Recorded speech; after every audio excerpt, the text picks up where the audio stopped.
Holy Spirit be with you all. Brothers and sisters, we have experienced together the Jubilee year.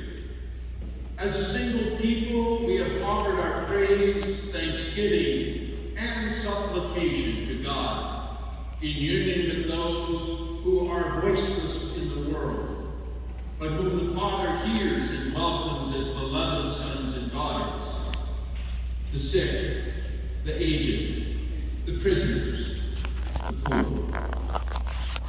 Through the Jubilee indulgence, the Lord has caused a river of grace and blessing to flow. He has granted to all of us his hope and his peace. He has strengthened the weak hands and made firm the feeble knees.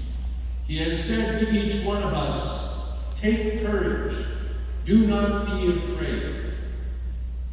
Strengthened by this experience of mercy and confirmed by our meeting with him, today we, the diocesan community of pastor and people, celebrating the holiness of the family of Nazareth, wish to render thanksgiving in the Eucharist, and again, as part, recognizing that we are sinners.